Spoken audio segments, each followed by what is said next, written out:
Terima kasih Anda masih bersama kami dalam Sapa Indonesia Pagi. Saudara, saya Disti Larasati. Tepat 1 pekan, diplomat muda Kementerian Luar Negeri Arya Daru Pangayunan ditemukan tewas di kosannya di kawasan Menteng, Jakarta Pusat. Namun hingga kini polisi belum juga menyimpulkan penyebab kematian korban ke depan publik. Dugaan pun kemudian bermunculan, termasuk keterlibatannya sebagai saksi dalam persidangan kasus perdagangan orang atau TPPO. Kami akan membahasnya soal ini bersama dengan sejumlah narasumber yang sudah hadir melalui sambungan daring. Sudah ada Kabar Reskrim Polri 2009 hingga 2011, Komjen Purnawirawan Ito Sumardi, kemudian ada ahli psikologi forensik Ibu Reni Kusumo Wardani, kemudian ada Guru Besar Hukum Internasional Universitas Indonesia, Profesor Hikmahanto Juwana. Selamat pagi Bapak-Bapak dan juga selamat pagi Ibu Reni dengan Adisti di studio. Selamat pagi Mbak Adisti. Pagi.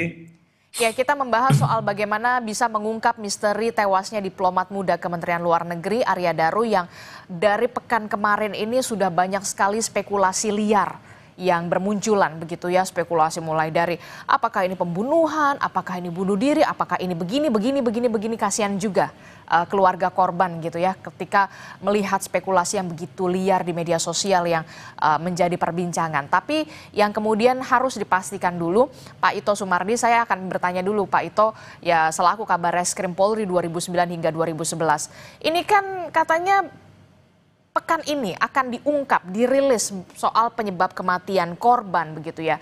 Kita tahu CCTV sudah mengarah semuanya ke kamar korban, kemudian ada beberapa penjaga kos yang kemudian bolak-balik sampai kemudian keesokan harinya tidak ada pintu yang kemudian dirusak dan segala macam. Apa sebenarnya yang menjadi kesulitan utama penyidik untuk bisa mengetahui penyebab kematian dari Arya Daru ini sebenarnya, Pak Ito? Ya baik Mbak, sebelumnya almarhum ini kebetulan adalah pernah menjadi lokal staf di Kedutaan Besar Myanmar. Saya di sana kebetulan 5 tahun ya menjadi duta besar, jadi sangat tahu pribadi yang bersangkutan. Kemudian dengan tidak mencampuri proses penyidikan oleh Polda Metro, saya kira ada beberapa hal yang menjadi kunci di sini yang perlu didalami dan mungkin sudah dilaksanakan oleh teman-teman. Yang pertama adalah hasil otopsi ya, karena hasil otopsi ini menentukan penyebab matinya korban ataupun waktu korban itu meninggal, perkiraan. Kemudian dari analisa CCTV, saya melihat beberapa kali ada beberapa kejanggalan menurut saya ya. Yang pertama adalah saat almarhum Arya masuk kamar setelah membuang sampah, posisi CCTV dalam keadaan blind spot, sehingga kita tidak bisa melihat apakah ada orang sudah masuk atau tidak ya. Kemudian yang kedua adalah setelah almarhum di dalam posisi CCTV baru yang bisa melihat lorong sepenuhnya, pada saat itu kan penjaga kos mengatakan dihubungi oleh istrinya. Kejanggalan dari saya kenapa dia nggak ketuk pintunya gitu, karena istrinya kan ingin untuk menanyakan ya kenapa tidak dijawab ya. Kemudian yang kedua pada saat bersama dengan pemilik kos itu masuk ingin membuka pintu dengan secara paksa, itu apakah dia mengetuk dulu pintu atau menggedor pintu ya sehingga meyakinkan bahwa di dalam itu tidak ada jawaban. Nah, ini kan langsung membuka jendela. Kalau pengalaman saya, mohon maaf mungkin ya ini spekulasi saya berdasarkan pengalaman. Saya juga pernah mengalami satu kasus serupa di hotel ya. Di mana kunci di dalam dan korban di dalam tidak ada siapa-siapa. Karena kalau sistem kunci yang elektronik itu sangat mudah. Kalau misalnya di dalam posisi ditutup ya, di dalam dikunci kemudian kita tutup, maka akibatnya adalah pintu itu terkunci dari dalam. Kan ini pintunya pakai elektronik ya. Nah sehingga hal-hal ini yang mungkin menurut saya perlu didalami adalah alibi ya. Kemudian latar belakang dari penjaga kos itu siapa ya. Kemudian juga digital forensik yang menyangkut masalah HP ya, HP. Jadi kapan istrinya menelpon, kemudian mengapa yang bersangkutan atau penjaga ini hanya melongok saja tidak mengetuk ya. Kemudian antara istrinya menelpon dengan perkiraan waktu kematian dari korban itu kira-kira jam berapa gitu. Jadi ada hal-hal yang mungkin perlu dilakukan pendalaman ya, demikian Mbak. Harus ada yang perlu didalami lagi dengan tadi Anda sebutkan salah satunya soal kejanggalan CCTV soal blind spot juga yang tadi Ya, Anda sebutkan, kemudian soal latar belakang juga, termasuk soal mengapa kemudian itu juga menjadi pertanyaan saya ketika seorang istri menghubungi penjaga kos untuk memastikan suami saya ada di dalam kamar atau tidak, kenapa tidak diketuk, itu yang kemudian juga menjadi ya, pertanyaan saya sebenarnya, sesimpel itu ya. sebenarnya Pak Ito. Tapi yang kemudian menarik adalah Anda sempat mengatakan Anda cukup mengenal almarhum Arya Daru karena sempat bertugas sama-sama menangani kasus Myanmar. Nah, ini yang kemudian menjadi latar belakang juga, jadi banyak juga spekulasi-spekulasi yang bermunculan. Termasuk juga perlu, saya juga yakin penyidik juga tengah mendalami soal bagaimana laptop, apakah ada dokumen rahasia yang saat ini dipegang oleh almarhum atau yang bersangkutan begitu. Apakah ini juga terus didalami dari penyelidikan atau penyelidikan ini? Ya, pasti Mbak, kan penyidik ini pasti akan mendalami dari berbagai aspek ya, termasuk daripada tugas yang bersangkutan. Mhm. Yang bersangkutan itu pada saat kami di Myanmar, itu baru mendapatkan promosi untuk mengikuti pendidikan untuk diplomat ya. Tadinya adalah sebagai lokal staf biasa. Kemudian yang kedua, saya pun pernah menangani ya beberapa kali kasus TPPO ya, TPPO. Nah, saya kira mungkin kalau terlalu jauh kalau kita mengatakan ada ancaman, tapi ini tidak menutup kemungkinan juga. Oke. Kalau memang kita terlibat langsung misalnya dalam Mhm. penyelidikan ya bersama-sama dengan kepolisian kan ada untuk TPPO-nya. Mhm. Kemudian juga mungkin kalau menyangkut jaringan kita nggak tahu ya. Tapi bagi saya kita sekarang harus mendalami di sekitar TKP saja. Jadi satu tadi posisi CCTV.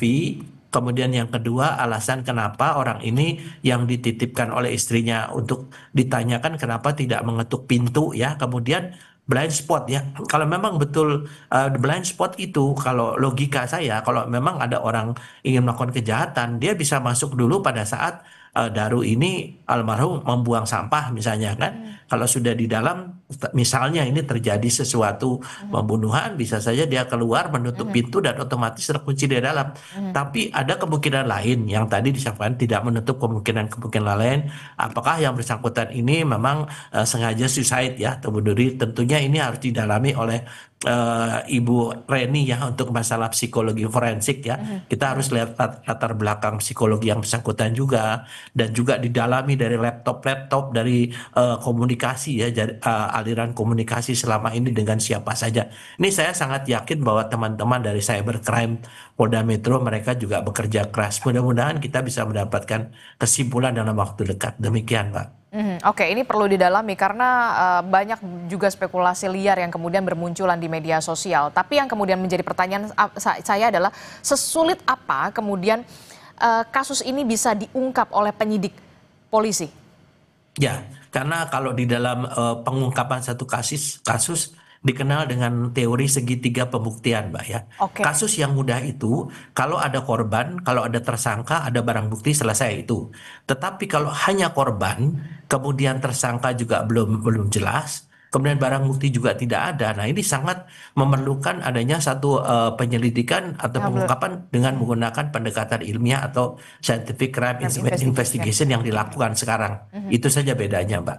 Oke, saya ke Bu Reni. Bu Reni, kalau melihat dari sisi psikologi forensik begitu ya, sebelum akhirnya ditemukan tewas keesokan paginya, kemudian sang istri merasa kok rasa-rasanya tidak seperti biasanya sampai seorang istri ini bisa dikatakan menelpon 3 kali sesuai dengan ungkapan dari polisi begitu, menelpon 3 kali kepada penjaga kos untuk memastikan sang suami berada di dalam kamarnya dalam keadaan aman begitu. Tapi kemudian yang jadi pertanyaan adalah mengapa penjaga kos hanya mondar-mandir begitu ya, tidak mengetuk untuk memastikan. Ini yang kemudian harus didalami lagi soal ini.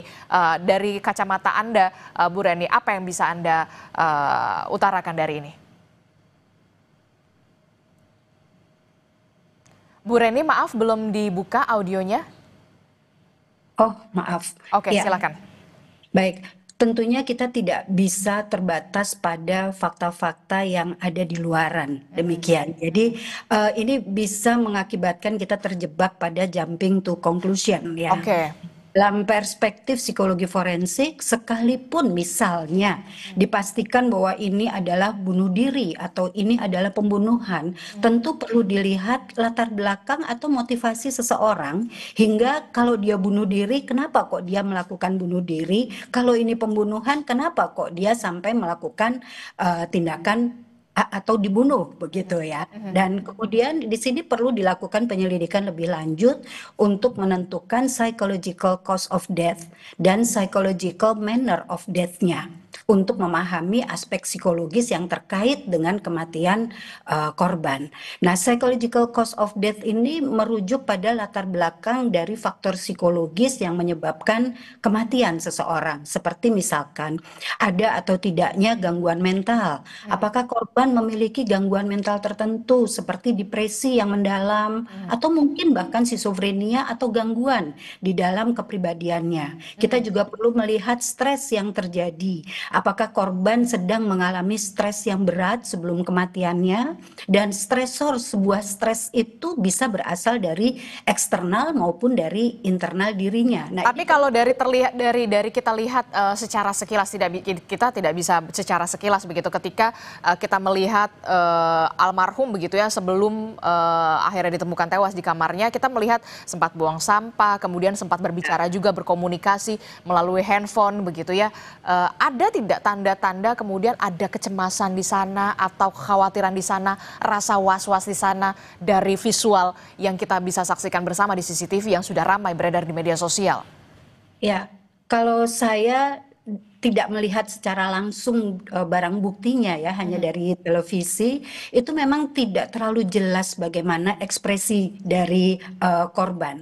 Jadi misalkan pun tidak terlihat kecemasan, seseorang itu bisa saja melakukan hal yang disebut sebagai masking emosi begitu ya. Jadi ada orang-orang bahkan di dalam situasi stres tertentu itu bisa menyembunyikan emosinya untuk tidak terlalu terlihat begitu. Itu sebagai salah satu bentuk defense mekanisme. Nah, sayangnya kita tidak bisa lihat secara persis untuk mengetahui dia dalam keadaan cemas atau tidak dari apa yang tertampil di CCTV yang beredar ya di televisi atau pemberitaan. Oke, termasuk juga soal penemuan jenazah korban begitu ya, yang dalam keadaan, mohon maaf sekali, dalam keadaan terlilit lakban begitu ya, tidak ada sidik jari dari polisi, tidak ada sidik jari sejauh ini selain sidik jari korban begitu, termasuk juga soal keadaan jenazah yang tertutup selimut. Apa yang bisa Anda baca dari sini? Iya, saya khawatir ini ada situasi internal dari korban yang mengakibatkan tindakannya melakukan hal tersebut. Tapi ini tadi ya, kita tidak boleh jumping to conclusion karena stres, kalaupun dia stres itu bisa stresornya dari dalam diri sendiri, bisa juga dari luar diri sendiri. Maka di sini yang tadi saya sampaikan, psychological manner of death itu juga perlu untuk dilihat. Ada tidak sih motivasi dari yang bersangkutan melalui rekam jejak kehidupannya itu yang menyebabkan situasi depresi, kecemasan, atau keinginan untuk melarikan diri dari masalah, atau mungkin bahkan ada stresor dari pihak-pihak tertentu. Jadi selain motivasi juga kita perlu meneliti manner of death dari intensinya. Apakah memang ada dari rekam jejaknya kematian tersebut itu diinginkannya atau tidak. Dan kemudian juga kita perlu mempelajari emosinya. Di mana kita tidak bisa hanya melihat dari salah satu barang bukti ya, tetapi kita perlu membongkar untuk menelusuri rekam jejak kehidupan yang bersangkutan. Bagaimana emosinya sebelum kematian, apakah ada emosi sedih, marah, takut, atau putus asa. Nah, ini tentunya teman-teman yang turun langsung di lapangan. Dan harus didalami pemeriksaan juga dengan istri korban, kemudian rekan-rekan kerja korban. Ini yang kemudian harus menjadi menjadi puzzle yang kemudian harus dijadikan satu soal penyebab kematian. Termasuk juga tadi Anda menyebutkan soal stres begitu. Apakah kemudian ada hal yang kemudian memberatkan dalam pekerjaan, termasuk soal tekanan atau justru kemudian isu yang beredar beredar di luar adalah soal bagaimana manner atau perilaku dari korban begitu yang kemudian juga jadi spekulasi liar. Ini yang harus benar-benar dipastikan oleh penyidik. Jangan sampai kemudian kasihan juga keluarga korban. Betul, betul, betul Mbak Adisti. Jadi dari riwayat kehidupannya itu kita akan melihat bagaimana gambaran kepribadiannya, pola tipikal responnya terhadap stres, apakah ada stresor terkini, hubungan interpersonalnya, hingga rencana-rencana kehidupannya dan masih banyak lagi telusur kehidupan yang perlu diperjelas. Sehingga nanti psikolog dapat menjelaskan melalui analisis perilaku apakah rating letalitinya ini bunuh diri atau dibunuh. Kalau melihat dengan secara kita lihat dengan ditemukannya si Arya Daru begitu ya, korban ini Arya Daru almarhum terlilit lakban, tidak ada sidik jari dan segala macam, dibalut dengan selimut. Kemungkinannya bunuh diri atau dibunuh? Itu tadi Mbak, kita perlu data yang lebih banyak. Perlu ada data. Ya betul, tidak cukup hanya dari sedikit fakta seperti itu untuk membuat satu simpulan. Ini yang tadi saya sebutkan bahwa kita tidak boleh terlalu terburu-buru berspekulasi, jumping to conclusion ya, lompat pada simpulan hanya dari fakta-fakta yang sedikit. Oke, saya ke Prof. Hikmahanto. Prof, ini kalau kita lihat ya, korban Arya Daru merupakan diplomat muda Kementerian Luar Negeri dan tadi juga Pak Ito mengatakan sempat juga bertugas bareng begitu ya di Myanmar soal TPPO begitu ya, menangani soal TPPO. Nah, seorang diplomat Kementerian Luar Negeri begitu, diplomat muda, apa yang kemudian menjadi tantangan tersendiri untuk kemudian bisa mengungkap suatu kasus begitu ya, seorang diplomat, termasuk juga apakah juga tengah ada dokumen-dokumen rahasia atau seperti apa sebenarnya kalau kita melihat soal dari latar belakang pekerjaan? Ya, kalau kita lihat dari latar belakang pekerjaan, biasanya apakah yang bersangkutan di perwakilan ataupun di Kementerian Luar Negeri, khususnya di Direktorat Perlindungan Warga Negara Indonesia, itu mereka-mereka yang sebenarnya diplomat yang tidak pada umumnya. Karena diplomat seperti ini adalah diplomat yang punya passion, ya, passionnya itu adalah kemanusiaan. Mereka bertugas melakukan penyelamatan terhadap nyawa. Ya, kita tahu bahwa kalau misalnya ada isu TPPO begitu ya, yang ingin diselamatkan bukan pengungkapan apa yang terjadi terhadap TPPO dan lain sebagainya, tapi bagaimana menyelamatkan manusia-manusia warga negara Indonesia yang menjadi korban dari TPPO ini. Demikian juga yang bersangkutan terakhir melakukan evakuasi terhadap warga negara kita di Iran. Itu sekali lagi ini adalah masalah kemanusiaan. Nah, tentu beliau pasti saya yakin bahwa dari sisi kemanusiaan beliau tahu betapa nyawa itu sangat berarti ya. Jadi seperti inilah memang tugas dari seorang diplomat yang bertugas untuk melakukan perlindungan terhadap warga negara Indonesia. Dan kalau kita lihat bahwa posting beliau yang bersangkutan ini kan akan ke Finlandia ya. Finlandia boleh dikata tidak terlalu banyak masalah perlindungan terhadap warga negara Indonesia. Mungkin dari pimpinannya merasa bahwa dengan beliau bekerja secara all out dalam melindungi warga negara kita, melihat dari sisi kemanusiaan, lalu diberi semacam reward untuk ditempatkan di wilayah yang relatif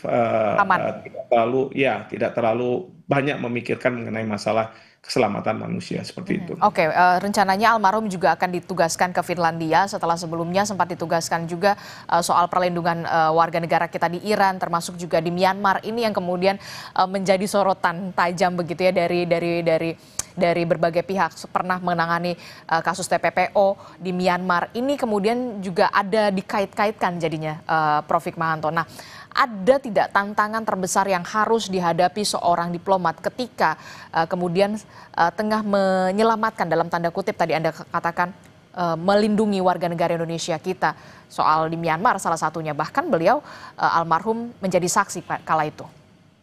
Ya, kalau tantangan, tentu tantangan di negara di mana warga negara kita menjadi korban ya, tidak di Indonesia tentunya. Jadi tantangan di sanalah yang menjadi apa namanya hal yang harus diatasi. Bagaimana menyelamatkan warga negara kita di luar negeri, ya mungkin juga tidak kondusif penyelamatannya, eh, berlika-liku, ya bahkan juga harus mungkin berhubungan dengan warga setempat dan lain sebagainya. Jadi segala sesuatu itu terjadinya di luar negeri. Nah, kalau misalnya tadi dikatakan bersaksi, ya tentu seorang saksi itu kan adalah yang melihat langsung, mendengar, mungkin begitu. Jadi dipanggil untuk memberikan kesaksiannya gitu ya. Saya tidak tahu apakah itu nantinya akan berdampak pada keselamatan yang bersangkutan. Bisa saja sih, memang saksi ini dipanggil di Indonesia untuk menyampaikan apa yang dia lihat, ya dengar, ya sendiri begitu. Nah, tapi sekali lagi tugas sebagai seorang diplomat itu yang berkaitan dengan masalah perlindungan itu adalah yang pasti adalah sisi kemanusiaan, ingin menyelamatkan setiap manusia warga negara Indonesia seperti itu. Prof, ini kan tadi Bu Reni sempat mengatakan soal stres ini juga harus didalami begitu ya. Apakah yang bersangkutan dalam hal ini adalah korban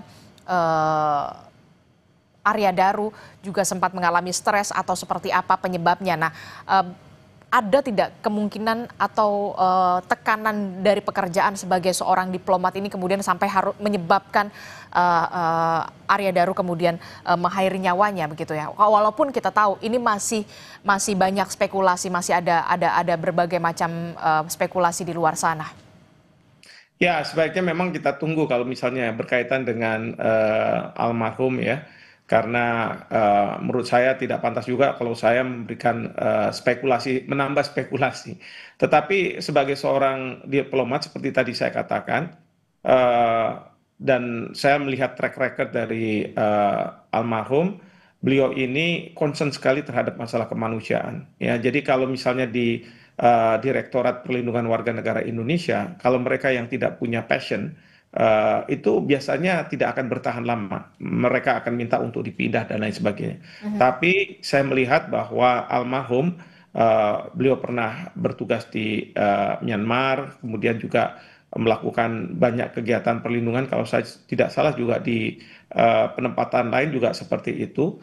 Jadi benar-benar beliau punya passion di situ. Jadi kalau kita punya kerja berdasarkan passion, tentu menurut saya ya tidak ada stres ya. Jadi kita melakukannya itu dengan senang hati, justru kita merasa ada achievement kalau kita bisa berhasil untuk misalnya melakukan penyelamatan terhadap warga negara. Oke, baik. Nanti kita juga akan membahasnya soal bagaimana polisi bisa mengungkap penyebab kematian dari Arya Daru ini karena kita tahu ini cukup mendapatkan atensi dari publik ya, Pak Ito ya. Kita berharap polisi segera merilis kasus ini di pekan hari ini begitu ya.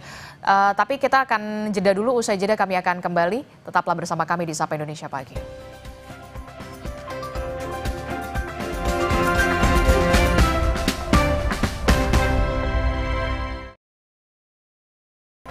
Terima kasih Anda masih bersama kami dalam Sapa Indonesia Pagi. Saudara, kita masih membahas soal bagaimana mengungkap misteri kematian dari diplomat muda Kementerian Luar Negeri Arya Daru yang ditemukan tewas di kamar indekosnya. Dan polisi sendiri menargetkan akan merilis soal penyebab kematian korban ini di pekan ini. Kita masih membahasnya bersama dengan Pak Ito Sumardi, kemudian ada Prof. Hikmahanto Juwana, kemudian juga ada Bu Reni. Saya ke Pak Ito. Pak Ito, ini harus didalami oleh penyidik begitu ya, karena banyak sekali isu liar yang kemudian harus dibuktikan tentu saja soal bagaimana soal ada tidaknya soal kasus pembunuhan atau bunuh diri atau bahkan soal penyimpangan. Ini yang kemudian sebenarnya saya tidak mau terlalu mendalami soal itu karena menghargai perasaan dari keluarga korban pastinya Pak Ito. Tapi yang kemudian harus diselidiki adalah dokumen apa yang kemudian tengah dipegang oleh Arya Daru, termasuk soal laptop yang saat ini juga sudah diselidiki oleh penyidik, termasuk juga komunikasi terakhir bersama sang istri. Inilah yang kemudian harus sebenarnya digali dan diungkap. Ya, baik Mbak. Pertama, mungkin perlu saya luruskan bahwa almarhum adalah local staff dulu di KBRI Myanmar Local staff. dan mendapatkan promosi untuk sekolah diplomat dan kalau tidak salah menjadi saksi di kasus di Jepang ya, TPPO di Jepang. Nah, kalau pertanyaan tadi kita melihat dari dua perspektif ya. Yang satu perspektif kalau memang betul adanya ancaman, ini pasti sudah menjadi masukan bagi para penyidik ya, dengan mematikan GPS, kemudian juga emailnya ditutup dan lain sebagainya. Nah, ini tentunya perlu didalami kapan, kemudian apakah ini sangat dekat dengan waktu kejadian pembunuhan, dan ini juga perlu nanti didalami kepada istri yang bersangkutan ya. Nah, dan kalau untuk masalah perspektif psikologinya, ini tentunya Ibu Reni yang lebih tepat untuk menjelaskan. Tapi kalau dari perspektif ancaman terhadap yang bersangkutan, saya bisa-bisa saja ya, bisa-bisa saja. Oleh karena itu, di sini sangat penting untuk menelusuri jejak pembicaraan ya, jejak digital pembicaraan yang bersangkutan, baik melalui handphone ataupun melalui email ya, ataupun fasilitas lain yang bisa berkomunikasi dengan yang bersangkutan. Ini sangat penting ya. Mungkin kita ambil beberapa waktu yang agak jauh, 1 bulan atau bagaimana, dan kepada teman-teman almarhum juga tentunya perlu ada satu keterangan ya, permintaan keterangan bagaimana pribadi almarhum menjelang terjadinya kasus tersebut. Nah, ini kalau dari perspektif untuk pengungkapan kasus dari kepolisian demikian, Pak. Oke. Kalau kita melihat dari yang sudah beredar di media sosial, dari mulai CCTV, kemudian penemuan jenazah begitu, ini mengarah ke pembunuhan kah? Kalau mengarah pembunuhan kah ini cukup rapih begitu ya, cukup bersih, cukup clear, atau kemudian bunuh diri? Ya, berbagai isu yang muncul di publik itu menurut saya oleh penyidik itu juga dijadikan petunjuk, Pak. Karena kan kita lebih wide ya, lebih luas, komprehensif melihatnya. Penyidik juga tentunya juga memerlukan satu masukan-masukan ya untuk bisa dia lakukan apa namanya penyidikan di lapangan. Kalau untuk menentukan apakah ini pembunuhan atau bunuh diri, saya kira ini memang saat ini mungkin beberapa kesimpulan sudah mengerucut yang nanti akan disampaikan mungkin oleh Polda Metro Jaya dalam waktu dekat. Ya, mudah-mudahan apa yang disampaikan ini betul-betul bisa didukung oleh suatu hasil yang betul-betul saintifik, sehingga tidak ada lagi hal ini dispekulasikan di masyarakat, atau mungkin dianggap polisi ini tidak serius, padahal polisi untuk masalah ini betul-betul harus sangat hati-hati dan harus betul-betul cermat ya, membaca semua masukan daripada info. Saya juga sering berkomunikasi dengan Pak Ade ya, Kabid Humas Polda Metro Jaya, dan beliau juga akan menyampaikan kepada penyidik. Itu perspektif dari saya yang mungkin kebetulan saya punya pengalaman selama cukup lama di penyidikan dan pernah menangani kasus serupa di dua tempat saya bertugas, dan alhamdulillah kita bisa mengungkap apa yang terjadi, kemudian pelakunya juga bisa ditangkap, dan juga ada satu kasus yang memang kasus bunuh diri ya. Saya kira mungkin pengalaman saya ini bisa disampaikan kepada adik-adik yang sedang bertugas, dan mudah-mudahan mereka pun juga akan menindaklanjuti ya dengan berbagai uji coba di lapangan ya, uji coba baik dalam segi forensik ataupun dalam interview dan lain sebagainya. Demikian, Pak. Oke, saya ke Bu Reni. Bu Reni, ini yang kemudian harus benar-benar didalami begitu ya, komunikasi atau jejak digital yang dilakukan Arya Daru bersama istrinya, sampai seorang istri merasa khawatir sampai 3 kali menelpon penjaga kos begitu ya, untuk bisa memastikan sang suami ini dalam keadaan tidak apa-apa di dalam kamar indekosnya. Ini yang kemudian harus didalami. Nah, rasa khawatir ini apa yang harus digali sebenarnya dari sang istri sampai menelpon 3 kali di kamar indekos yang setiap hari Arya Daru ini tidur begitu ya, berkegiatan begitu. Ini agak sedikit janggal kalau menurut saya. Iya, janggal atau tidak itu kan tentunya kita perlu mendalami ya. Di sini misalkan apakah biasanya komunikasi itu seperti apa? Jadi apakah memang biasa berkomunikasi dengan bolak-balik di telepon, tidak mengangkat sehingga mengakibatkan kekhawatiran, atau ini sesuatu yang tidak biasa begitu? Nah, kalau kita melihat di dalam pembicaraan, ini tampaknya memang ada kekhawatiran dari keluarga, khususnya di sini istrinya ya, yang terus-menerus menelpon dan meminta dari penjaga kontrakan itu untuk melihat ke kamar korban ya. Di sini memang terlihat adanya kekhawatiran. Maka di sini perlu didalami. Kenapa kok bisa khawatir? Apa Sebegitunya. betul, dan apa pembicaraan terakhir yang dilakukan oleh korban? Apakah ada informasi-informasi tertentu? Nah, ini sangat penting untuk kemudian digali demikian untuk menentukan pada akhirnya nanti. Oke, berarti Anda melihat ada peluang ada yang tidak biasa nih sampai seorang istri kemudian menelpon penjaga kos sampai 3 kali untuk memastikan suaminya dalam keadaan aman di dalam kamar indekos. Ya, kalau melihat hanya di dalam 1 hari itu, tampaknya memang tidak biasa. Ada yang tidak biasa.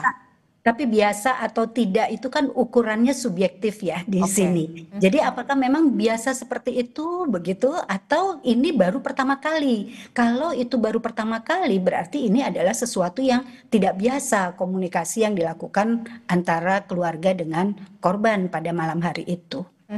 Oke, soal itu juga banyak juga spekulasi yang kemudian bermunculan di luar sana begitu ya, soal ini dibunuh atau kemudian bunuh diri atau kemudian ada penyimpangan lainnya. Ini juga masuk dalam hal yang harus didalami juga dari psikologi forensik menurut Anda, Bu Reni? Betul, karena tadi ya manner of death, Manner of death.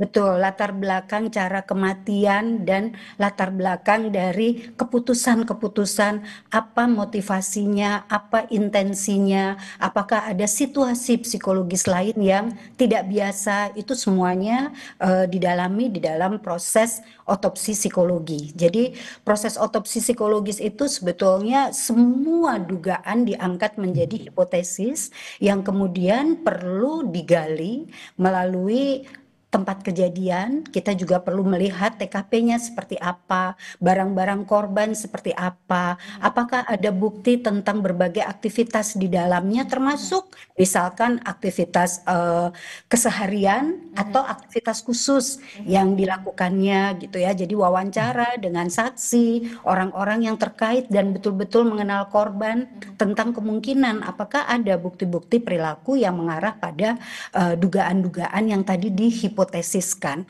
Jadi setelah itu pun data-data terkumpul masih akan ada pembuktian melalui analisis ilmiah, analisis konseptual terhadap telusur rekam jejak hidup dan berbagai barang-barang miliknya tadi termasuk jejak digital yang ditinggalkannya. Berapa lama Bu untuk bisa kemudian memperoleh hasil ini dari otopsi psikologi?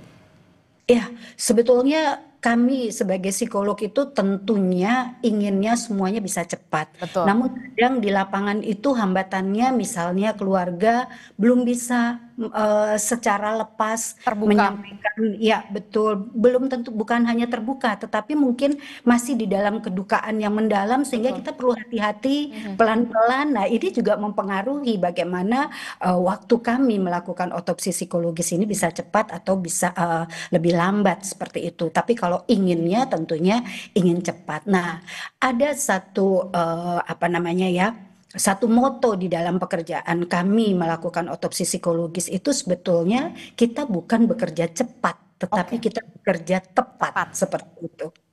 Bukan bekerja cepat tapi kemudian bekerja tepat begitu ya. Iya. Ini menjadi tantangan, kemudian tidak hanya soal keterbukaan dari pihak keluarga, tapi juga suasana duka yang sampai saat ini masih dirasakan pastinya oleh keluarga. Inilah yang kemudian menjadi tantangan tersendiri untuk otopsi psikologi di sana ya, Bu Reni ya. Oke, saya ke Prof. Hikmahanto. Prof. Hikmahanto, apa sih sebenarnya bahaya yang kemudian ada di depan mata untuk bisa sampai mengancam keselamatan seorang diplomat? Ya, yang pasti gini, seorang diplomat itu kan bukan human rights defender ya. Human Betul. rights defender itu biasanya sering berhadapan dengan pemerintah, bahkan juga berhadapan dengan berbagai pihak begitu ya. Tentu dia punya kerentanan. Tapi kalau sebagai seorang diplomat, sebenarnya tidak ada tanda kutip ya ancaman-ancaman dari negara lain, terutama karena ya mereka memegang paspor diplomatik, lalu kemudian mereka juga tidak bersentuhan dengan pihak-pihak yang dianggap sebagai punya potensi untuk mengancam jiwa mereka.